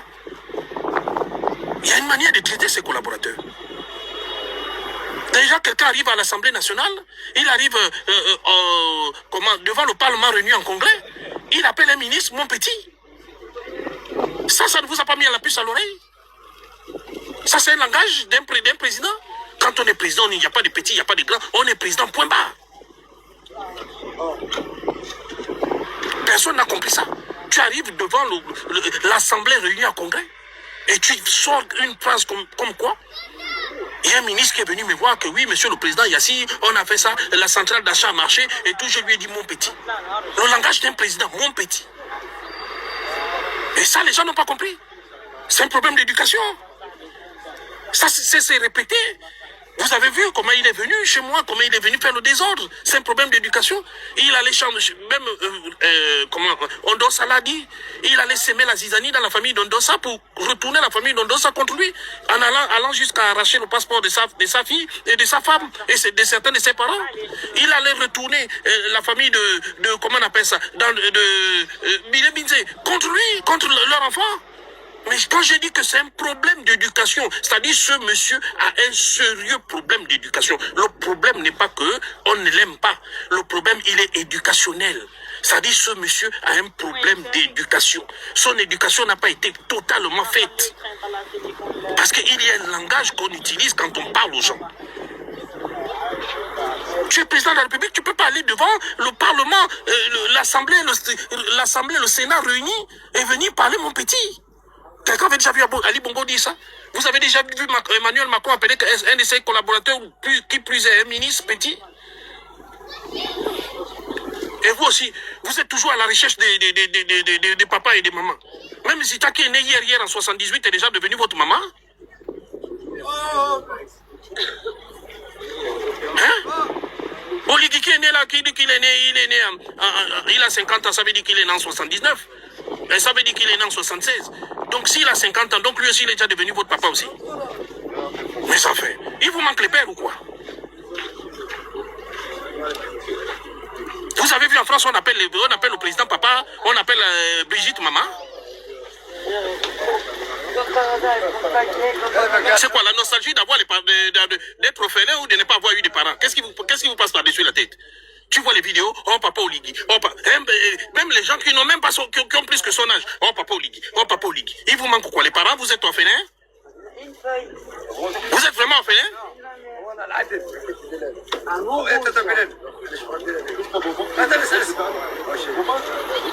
Non, mais soyons sérieux. Dans ce pays, soyons sérieux. Oh papa Oligui, oh maman Zita. Même un enfant de 78, comme Zita, est déjà devenu votre maman. Mais enfin, faut être sérieux quand même quand on parle de certaines choses. Vous avez vu en France, puisqu'il calque toujours avec la France, vous avez vu en France, on appelle Emmanuel Macron papa, vous avez vu, on appelle Brigitte Macron maman. C'est quoi, il vous manque les parents? Vous êtes orphelin à ce point?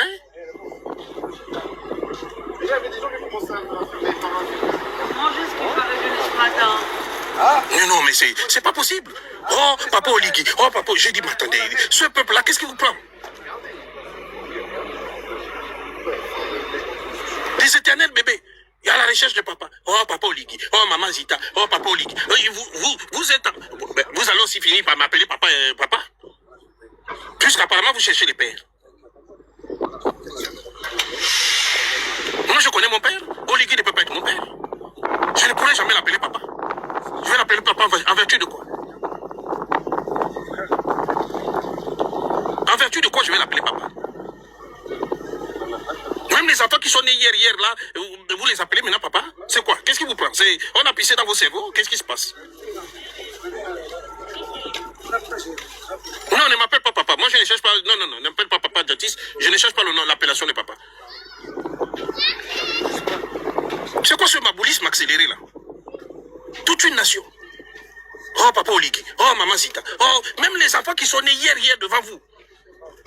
Je suis même sûr que même vos propres sœurs, qui sont de 78, qui sont de 76, comme dit maintenant que Oligui est de 76, vous ne les appelez même pas papa, vous ne les appelez même pas maman. Vous allez appeler des enfants comme ça, là. Oh papa, oh maman. Qu'est-ce qui se passe dans vos têtes? On a pissé dans vos cerveaux?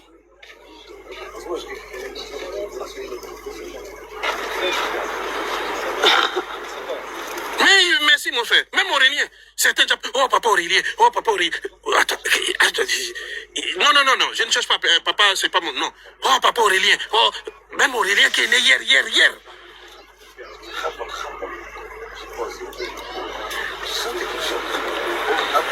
Non, mais c'est quoi ça?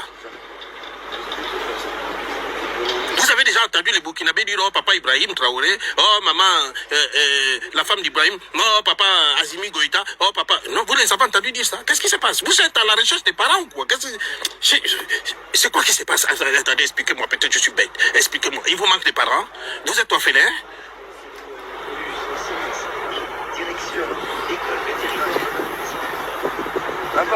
Mais ça fait, je rêve quoi? Non, j'ai l'impression de rêver. C'est pas possible, c'est quoi ce pays-là? Où tout le monde est dougué. Même les parents. Oh, papa Oligui. Oh, maman Zita. Ah, c'est quoi? Vous êtes vraiment offert à ce point-là, vous avez vraiment faim. La faim vous terrasse à ce point où vous voyez maintenant, vous n'avez tellement pas mangé depuis des années que la faim vous fait appeler que même les enfants comme ça, les papas. Ils viennent, cassent vos maisons, il faut voir les pères de famille. Oh, papa Oligui, vraiment, nous, on appelle à ton arbitrage, tout ça. J'ai toujours dit une chose et je le répète. Le président de la République est la première institution du pays. C'est l'homme le mieux renseigné du pays. Il faut que vous arrêtiez avec ce mabolisme accéléré, qui consiste à dire que le président n'est pas au courant. Et ça, je vais vous le dire. Le président est informé en temps et en heure de tout ce qui se passe. Ça veut dire que si quelque chose échappe au président, c'est qu'on peut l'attaquer à tout moment. Donc le président doit avoir l'œil et les oreilles partout.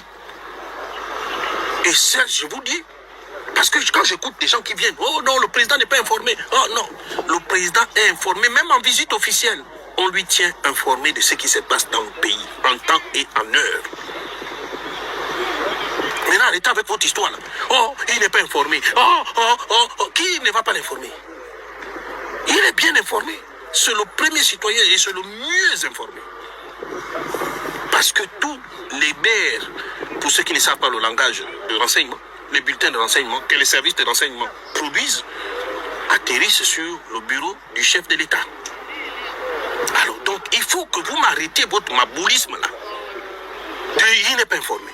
Et ce qui me choque encore, oh, papa Oligui, oh, maman Zita, oh, papa Aurélien, oh, papa, je ne sais qui, oh, c'est quoi, les cimetières là sont remplis avec vos papas? Qu'est-ce qui se passe? Vous n'avez plus de parents?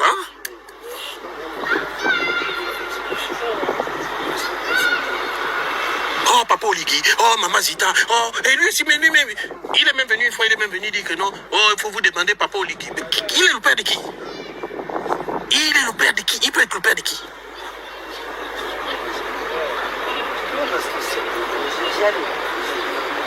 Oh, papa Oligui, oh, papa Aurélien, oh, papa Bibang, oh, papa, comment on appelle ça? Oh, papa Ping, oh, papa, mais qu'est-ce qui se passe? Qu'est-ce qui se passe? Qu'est-ce qui se passe dans votre tête? Qu'est-ce qu'il y a? Qu'est-ce qu'il y a? Je suis sûr que même beaucoup qui me suivent là, ils ont des enfants de 75, de 78 qui ont l'âge des Zita dans leur maison. Ils ne les appellent pas maman. Ils ont des enfants qui n'ont même pas, qui ont 50 ans, qui ont plus de 50 ans, ils ne les appellent pas papa. Mais c'est Oligui qui vont appeler papa. Papa Oligui. Oh, papa Oligui, fais quelque chose. Oh, papa Oligui. Oh, c'est quoi? Le mot papa, c'est quoi? Vous avez vu en France, les autres utilisent papa pour désigner le président de la République et son épouse. Vous avez vu dans quel pays on utilise le mot papa? Non, mes enfants, il faut être sérieux quand même. Il faut être sérieux. C'est écrit où que vous devez les appeler papa. Et ils sont les papas de qui? Oh papa, oh maman, oh, c'est quoi? C'est l'argent qui fait ça?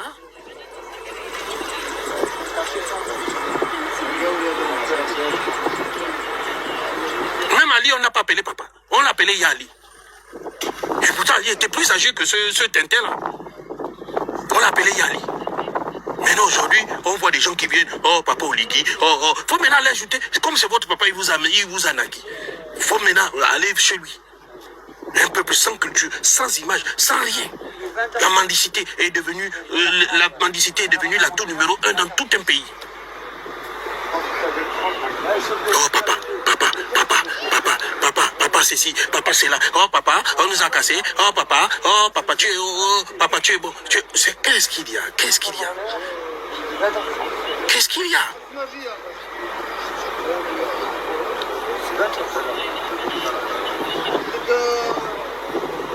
Même tu penses qu'en France, aux États-Unis, Trump n'est pas le père de la nation? Tu penses que en France, Emmanuel Macron n'est pas le père de la nation? Tu penses que je ne sais pas dans quel autre pays, c'est pas le père de la nation? Pourquoi ne les appelle-t-on pas papa? Et il y a toujours un tintin pour venir justifier l'injustifiable.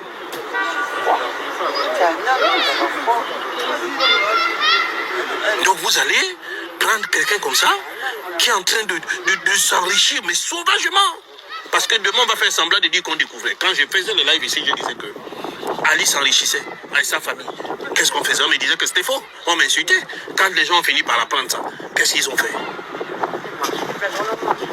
Qu'est-ce qu'ils ont fait? Oh non, parce que vous, c'est toujours à la fin que vous comprenez. On arrive, on prend un jeune homme qui a créé son entreprise, qui est en train de raconter ce qui s'est passé. Il n'a insulté personne. On envoie la DGSS, allez l'arrêter. La DGSS n'a rien d'autre à faire. Je demande, la DGSS n'a rien d'autre à faire. Ils avancent comme des chiens. Là, ils ont vu. Ce matin, j'aurais donné pareil. Ce jeune, il a créé son entreprise. Il a mis sa matière grise à l'évidence. Eux, ils ont voulu voler son projet. Ils ont voulu voler son projet. Mais lui, il a dit non. Il s'est opposé farouchement. Et comme le pays est géré même pire que l'époque d'Ali, on envoie des gens aller le prendre. Même sous Ali, ça ne se serait pas passé. Et quand j'ai dit aux gens que vos activistes là étaient là parce qu'ils cherchaient des postes, on nous disait non, c'était les meilleurs. Vous allez comprendre que tout ce qui brille n'est pas de l'or. C'est là où vous allez comprendre que tout ce qui brille n'est pas de l'or. Aujourd'hui, ceux qui parlaient, j'ai encore les vidéos aussi. Oh non, le Gabon, vous méritez mieux, vous. Ils sont là. Même les gens qui sont allés dire qu'il y avait un charnier à la Cité de la démocratie. Maintenant, ceux qui sont allés dire qu'il y avait le charnier à la Cité de la démocratie, ils sont ministres. Qu'ils aillent montrer où est le charnier. Qu'est-ce qui les empêche? Ils sont ministres, non? Quand ils étaient là, ici, à Paris, oh, il y a un charnier à la Cité de la démocratie, ce sont eux qui sont sûrement allés enterrer les gens là-bas. Maintenant, aujourd'hui, vous êtes ministre. Allez montrer le charnier, là. La Cité de la démocratie est là. Ce n'est plus Ali qui est là. Pourquoi vous n'allez pas montrer le charnier? Parce qu'on voulait jouer les intéressants. Parce qu'on voulait se faire un nom. On voulait avoir... Je vous ai dit, des gens qui dans la diaspora avaient déjà composé des cabinets. Moi, j'ai vu ça. Et c'est pour ça que j'ai dit que moi, je ne peux pas collaborer avec eux. Tu n'es qu'un simple activiste dans la diaspora, tu as déjà un cabinet. Mais vous pensez que c'était pour faire quoi? Et tu as des Gabonais comme vous êtes toujours Edungué. Parce qu'il y a encore un autre là qui suit Junior. Et vous montre bien que c'est un adepte de Junior. Et vous allez coller le wagon parce que vous allez coller le wagon parce que vous aussi, vous le suivez. Mais qu'est-ce qui se passe dans nos têtes? C'est quoi? On a pissé dans nos têtes, c'est quoi? Tout le monde au Gabon sait que Oligui chauffe le banc pour Junior. Quand il vous dit, lui-même il vous dit, ce n'est pas moi qui invente, Oligui lui-même vous dit une chose. Il vous dit qu'il est là, après 2 mandats, il va aller faire sa pêche, sa chasse. Bon, est-ce que vous vous êtes demandé quand il va faire ça, qui va arriver au pouvoir? Vous pensez qu'il va arriver, il va faire ça parce qu'il va organiser des élections libres et que l'opposition va prendre le relais? Non. Les régents Bongo ne veulent pas perdre leurs privilèges. La famille régente qui gère le Gabon ne veut pas perdre ses privilèges. Ils ont déjà prévu, après Oligui, c'est Junior.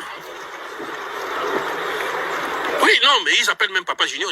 Ça, c'est même rien. Ils sont allés au mariage de Junior, ils ont bu et ils ont commencé à chanter Junior président. Qui pisse dans nos têtes?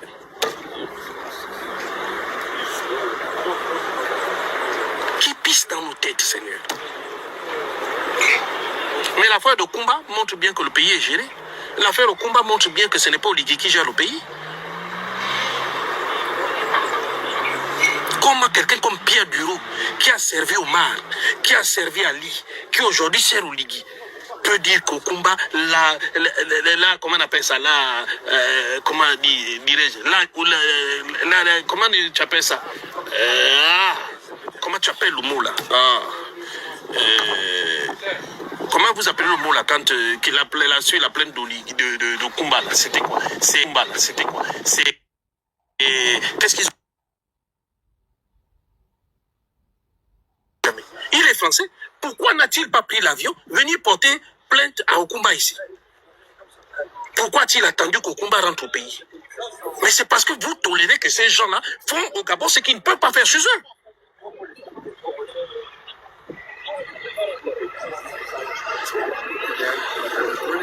Parce que pourquoi Pierre Duro est français, il prenait l'avion, il venait porter plainte à Okumba. Pourquoi ne l'a-t-il pas fait? Pourquoi a-t-il attendu qu'Okumba rentre au pays pour porter plainte à Okumba? Vous avez dit que le Gabon est libéré, mais Pierre Duro fait quoi dans le dispositif de Ligui? Sachant qu'il a servi Ali, il a servi Omar, il a servi Ali, et il sert maintenant Ligui. C'est ça la libération du Gabon? Ping fait quoi dans le dispositif d'Oligui, sachant qu'il a servi Omar? Nous sommes revenus à l'époque omarienne. Et vous allez vous, comme je l'ai dit tout à l'heure, tous ceux qui ont porté plainte au combat sont les proches collaborateurs d'Oligui. Jean-Gaspard Toumaï, Pierre Bureau, Chico et son frère. Et comme par hasard, la quasi-totalité, sinon presque, ont la nationalité française.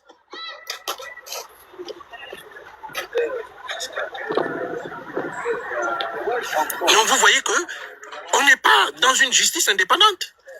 En France, je l'ai dit, diffamation, le délai c'est 3 mois. Au Gabon, tout semble être passé. C'est-à-dire, vous diffamez quelqu'un aujourd'hui, après 10 ans, on vient vous porter plainte, c'est logique. Non. Et depuis qu'on a fait, même l'affaire Billy Binze, aujourd'hui, qui parle? Personne. Pourquoi on arrête Billy Binze? Billy Binze dérangeait. Il dérangeait la famille Bongo. Il dérangeait la famille Bongo.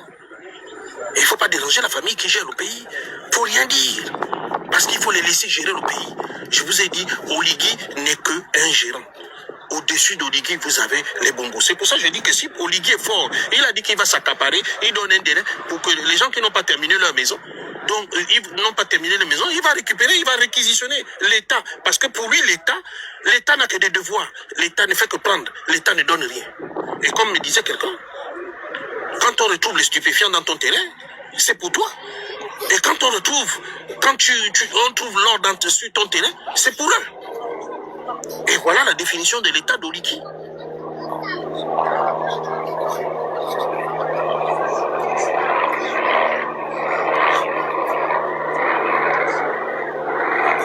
Merci. Bernier a bien porté plainte au combat. Il est venu ici en France porter plainte au combat. C'est pour ça qu'il n'est pas dans la plainte du Gabon. Pourtant, lui, il est en France porter plainte au combat. Mais pour lui, il n'est pas parmi les gens qui ont porté plainte au combat. Mais comment vous pouvez vous rendre compte que des gens qui ont la nationalité française, ils n'ont pas eu le culot de venir porter plainte au combat? Ils attendent que sa vie au combat rentre au Gabon pour venir faire ça. Parce que nous sommes tellement laxistes que nous permettons tout et n'importe quoi. Et chacun peut faire ce qu'il veut.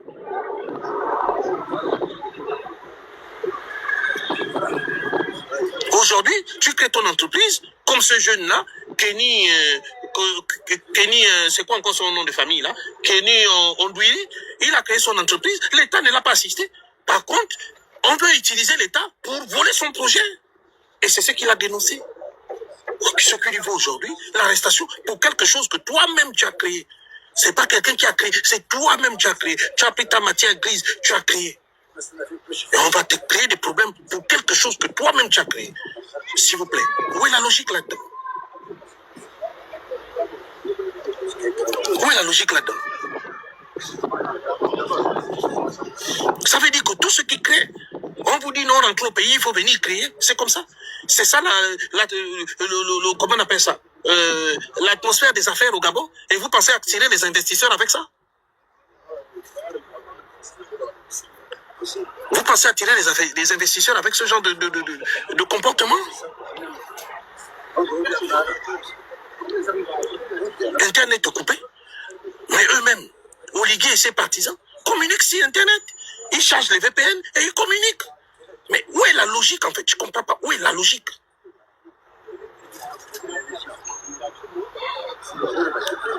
Où est la logique? Je ne comprends pas. Modérateur, si tu es là, pardon, joue ton travail là, parce qu'il y a des petits tétards là qu'il faut enlever. Où est la logique là dans tout ça? Où est la logique? Je vous ai dit, je suis opposant. Je reste opposant, je suis dans mon couloir. Je ne négocie avec personne parce que je ne cherche rien. Je n'attends rien, je ne cherche rien. Et si quelqu'un vient, il vous dit, si quelqu'un arrive, il vous dit que non, un jour, il m'a vu négocier avec Oligui, dites-lui que c'est menteur. Parce que je n'ai pas attendu Oligui pour vivre. Je vis bien avant qu'Oligui ne soit au pouvoir. Voilà quelqu'un qui est venu en France, qui a dépensé plus d'1 milliard de francs CFA, qui l'a donné à ses partisans. Soi-disant, c'est nous les activistes de la faim. Donc, il a pris, c'est nous les activistes de la faim, comme nous qualifient ses partisans. Mais ce sont ces gens, 1 million, ils se sont partagés. Il a laissé 1 million d'euros, soit un peu plus de 650 millions de francs CFA. Juste pour les gens qui vivent dans le confort en France, pour qu'ils se partagent. Celui qui n'avait rien, avait 200 euros, soit 131 000 francs CFA, pendant que vous n'avez pas d'eau. Tout ça parce qu'il veut laisser une bonne image. Tout ça parce qu'il veut paraître. Parce que ce monsieur, je vous dis qu'il a des origines congolaises. Lui, ce qui l'intéresse, c'est le paraître. Le paraître. Ce monsieur-là adore le paraître. Regardez le 17 août à Paris. On va louer une salle à l'hôtel intercontinental Porte-Maillot. Et je ne vous dis pas, pour organiser des festivités, alors que des enfants n'ont pas la bourse. Pour organiser un 17 août, on va louer une salle au Méridien Porte-Maillot. Parce qu'on veut montrer quoi? Je ne sais.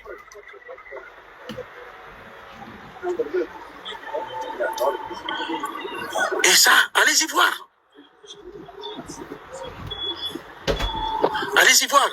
Donc, ce que je vous dis, je ne comprends pas. Les enfants en France sont en train de souffrir, ils n'ont pas d'argent. Déjà, ces enfants-là n'ont pas d'argent, ils n'arrivent pas à manger, ils n'arrivent même pas à satisfaire leurs besoins. Mais on va louer une salle de spectacle au Méridien Porte-Maillot avec tout ce qu'il traiteur et tout ça. De l'argent jeté par la fenêtre. Avait-on besoin de ça? Est-ce qu'on avait besoin de ça? Et certains sont là, le pays a changé, le pays est en travaux. C'est ça le changement? Demain, on se demande où est passé l'argent. On vient faire des gros discours, des discours mensongers. Oh, le FMI m'a donné le montant de la dette, j'ai demandé d'auditer. À quel moment, au fait, nous y sommes, pendant que nous y sommes, à quel moment de l'audit de la dette qu'il avait commandé? Ou bien c'est aussi aller dans les nuages comme celle de Delta Synergie, la SEG?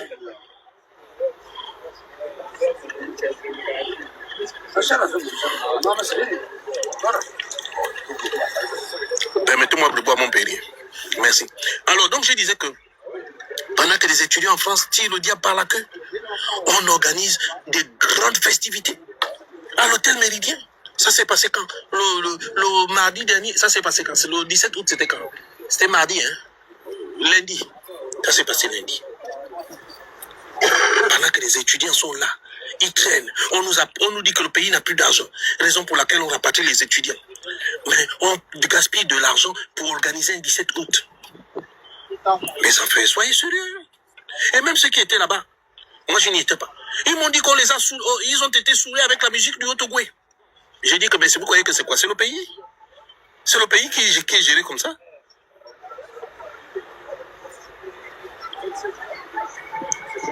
Le pays qui est géré comme ça?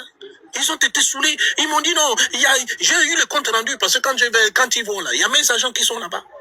Moi, depuis Ali, 14 ans d'Ali, Oligui, je n'ai jamais assisté à une manifestation des Gabonais. Je me respecte. Je ne vais pas dans les conneries. Je ne vais pas dans les conneries. Il n'y a pas quelqu'un ici qui a dit qu'il m'a déjà vu dans une maison, un truc organisé par les Gabonais en France ou je ne sais où. Je ne vais pas dans les conneries, moi. Parce que pour moi, il y a plus important que ça. On vient, on va organiser des choses au Méridien Porte-Maillot. On vient, on nous dit non. On va organiser des choses au Méridien Porte-Maillot. Et on vient nous dire non, non, non, non, non. C'est pas comme ça. Voilà. Non. Pendant ce temps, nos enfants n'ont pas de bourse. Ils n'ont rien.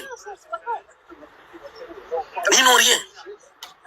C'est le seul pays au monde où tu vois des gens, ils sont fiers d'être Gabonais. En fait, ils sont fiers de souffrir. Je vous dis, j'ai un exemple. J'ai mon fils qui est né, j'ai un nourrisson. Les gens m'ont dit, mais va le déclarer au Gabon. J'ai dit, parce que le Gabon va lui donner quoi? Le Gabon va lui donner quoi? À part chercher à savoir qui sont ses parents, chercher à savoir des renseignements sur moi, ils vont lui donner quoi? Ils vont lui donner quoi? Rien du tout. Donc, c'est pour ça, vous voyez, j'ai même préféré ne même pas faire de faire. Ils sont fiers de l'idiotie. Je suis fier, je suis fier. On pouvait être fier à l'époque d'Omar, que je n'ai pas aimé, que je n'ai pas supporté. Pourquoi? Parce que le Gabonais avait des avantages. Et là, vous n'avez même pas l'eau, même pas l'électricité, vous êtes fiers. Vous êtes fiers de quoi? Je ne sais pas. Oligui a lancé, il vous a dit qu'Assala, c'est le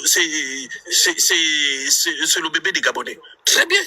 Assala, c'est le bébé des Gabonais. Mais qui ici a dit qu'il a reçu, même il a déjà reçu la chambre d'Assala. Le gars qui a dit que s'il nous donne 50 000 chacun, ça nous fait quoi? Mais en fait, c'est risible, c'est vrai. Mais ce garçon-là dit la vérité. À l'époque d'Omar, les gens festoyaient dans les familles. C'est possible de distribuer 50 millions à tous les Gabonais. 50 000, pardon, à tous les Gabonais. C'est possible. La preuve, Bilé Binze qu'ils ont mis en prison avait un projet. Il a dit aux Gabonais, je vous donne, aux chômeurs, je vous donne 150 000 francs par mois. Les gens ont refusé. Les gens ont refusé pour aller écouter les mensonges.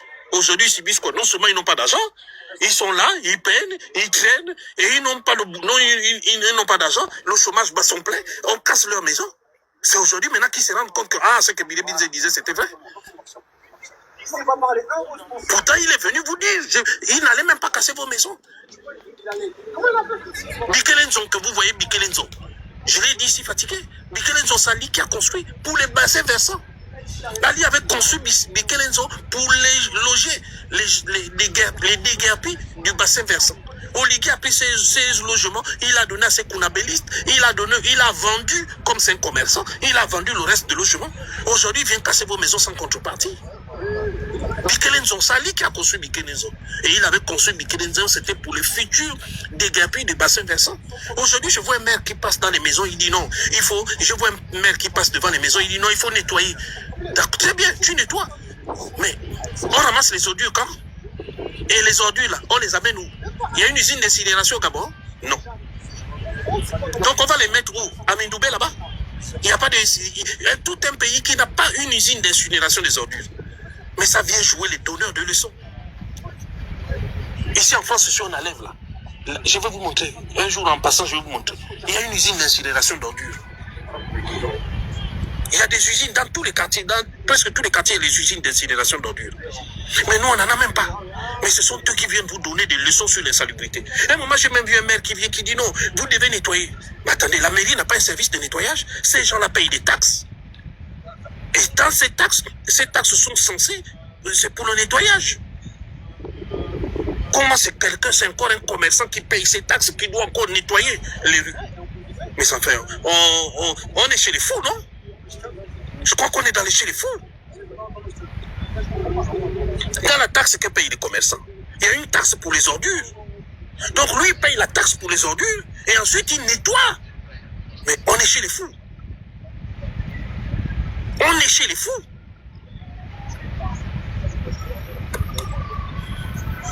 Mais ce pays, il est en train de devenir un asile psychiatrique à ciel ouvert. Le pauvre commerçant, j'ai vu un maire, sans gêne. D'abord, tu lui demandes d'enlever les ordures. Il va enlever très bien. Mais comment on appelle ça? La voiture qui ramasse les ordures passe à quelle heure? Ici en France, il y a le matin, il y a le soir. Il passe à quelle heure? Ça, c'est le premier point. Le deuxième point, quand il ramasse, il passe. Et admettons, il passe. Il ramasse, il va jeter ça où? Et vous venez donner des leçons aux gens.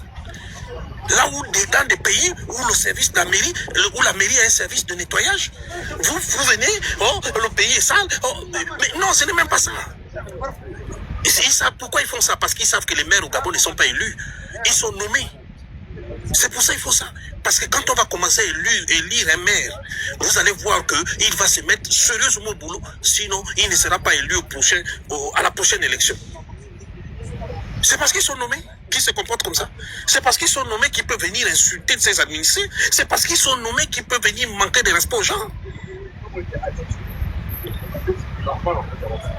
Personne d'entre eux n'est voté. Puisque dans les maires d'Akanda, il y a la copine d'Oliki. Tous les députés, tous les sénateurs ont été nommés. J'en connais. Et j'en connais beaucoup qui ont été nommés. Presque tous ont été nommés. Où est le changement? Vous pensez qu'un maire qui a été élu peut parler à son administré comme parlent vos maires là? Vous pensez sérieusement qu'un maire qui a été élu comme des grosses merdes? Aucun respect pour les administrés, aucun respect pour les Gabonais. Et ça vient donner des leçons. Mais enfin, le maire de ma ville, il vient me donner des leçons. Mais il sait que les prochaines élections, je ne vote pas pour lui. Si le maire de ma ville vient me donner des leçons, il sait que je ne vote pas pour lui. C'est pour ça, il gère. Il y a même des équipes municipales qui participent, qui demandent, qui regardent. Il faut améliorer le service public. C'est un service public. Il faut l'améliorer. Il faut améliorer le service public. Mais ils n'ont qu'une notion d'amélioration du service public. Pour eux, c'est l'armée. Nous sommes en Ukraine, on fait un peu comme on veut. Nous sommes au Kosovo. C'est-à-dire, on vient, on casse, on vient, on vous menace. Vous allez faire ça, sinon vous allez boire, sinon. On ne peut pas diriger un pays avec la force. Ce n'est pas possible. C'est quoi ça?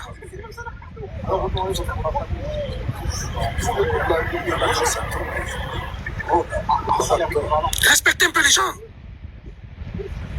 Ceux qui sont là, ce sont des administrés, ce ne sont pas des chiens.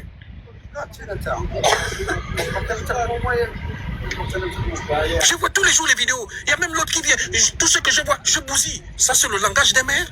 Mais ça, c'est le langage des maires dans un pays de merde. Parce qu'ici, le maire, il dit ça. Même les journaux. Ton journal ne reprend ses propos. Les enfants, je vois les enfants qui prennent ça dans les vidéos pour jouer. Mais ça, c'est pas les propos des maires, d'un élu. Tu ne peux pas tenir des propos comme ça. Des propos insultants, humiliants. On ne lui fait rien. Ça va. C'est le Gabon. C'est comme ça. Oui, non, mais respectez les gens. Respectez les gens. Non, respectez les gens. Je crois qu'Oligui, je vous ai dit le problème d'Oligui, je vous l'aurais dit. Oligui a un gros problème d'éducation. En fait, il peut faire semblant, il peut masquer, il a un gros problème. Et quand il a encore fait sa sortie maladroite avec le maire, j'ai compris, j'ai dit que non, là, c'est ceux qui ont compris, ont compris. C'est un problème d'éducation. Vous prenez les marchés de gré à gré, vous les donnez à vos amis. Et vous voulez venir faire semblant de vous étonner. Les travaux n'ont pas avancé, les travaux n'ont pas fait ceci. Enfin, vous n'avez jamais fait d'appel d'offres. Donc, débrouillez-vous. Pourquoi venir nous infliger ce spectacle? Je n'ai jamais vu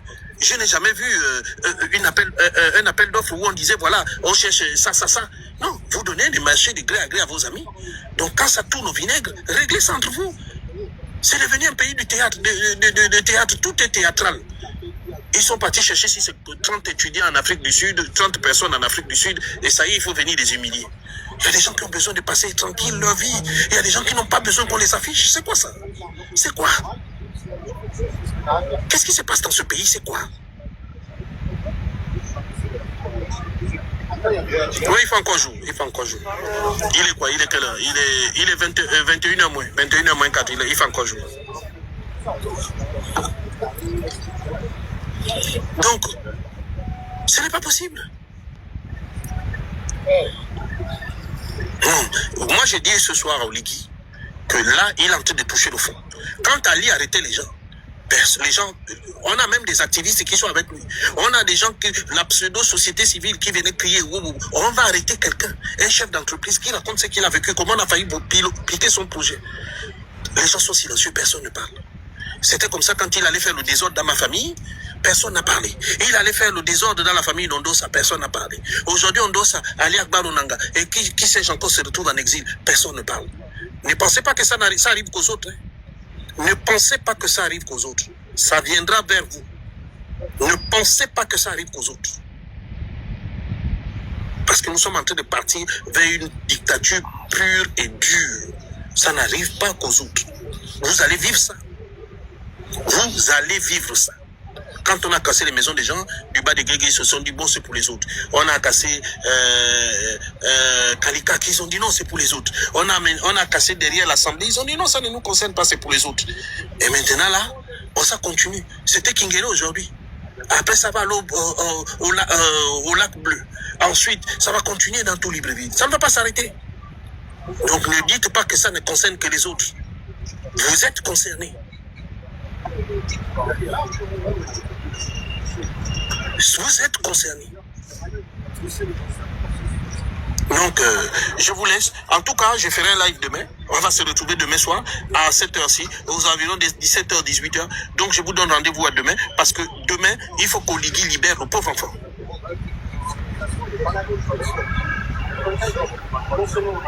C'est quel pays qu'on ne peut plus critiquer? Tu as raison. Quel est ce pays-là on ne peut plus critiquer? On ne peut plus rien dire. Soit disant le pays où, comme par hasard, c'est le pays où vous avez été libéré. Vous avez été libéré de quoi? Voilà Ping qui est décoré. Vous avez été libéré de quoi? Vous avez été libéré de quoi? Voilà Pascaline qui gère le pays avec son... qui est la marionnettiste et Oligui son marionnette. Et Bourancho est là. Elle qui a mis le pays dans cet état. Ils sont là. Mais ne vous inquiétez pas. Le travail d'éveil va être long. Mais vous allez finir par nous écouter. Donc, je vous dis, le pays, Oligui n'est qu'une marionnette. Au-dessus d'Oligui, il y a des marionnettistes. Donc, des gens qui tirent les ficelles. Donc, arrêtez de croire que celui qui décide de tout est à la présidence de la République et il a des gens. Et il ne peut pas échapper. En fait, il est comme prisonnier d'un système. On l'a mis, on dit, bon, toi, tu vas voir les avantages du président de la République, mais ce n'est pas toi qui décide. Nous, on décide et toi, tu dis seulement. Et on fait. Un génie. Pendant que les autres dorlotent leur génie. Pendant que les autres utilisent leur génie. Utilisent leur génie pour produire quelque chose de bon. Chez nous, tout ce qu'on trouve à faire, c'est arrêter les génies. Voilà votre 5e république de merde. Au lieu de dorloter les génies, on les arrête. Allez, je vous dis bonne soirée et portez-vous bien. On se donne rendez-vous demain. Allez, ciao, ciao.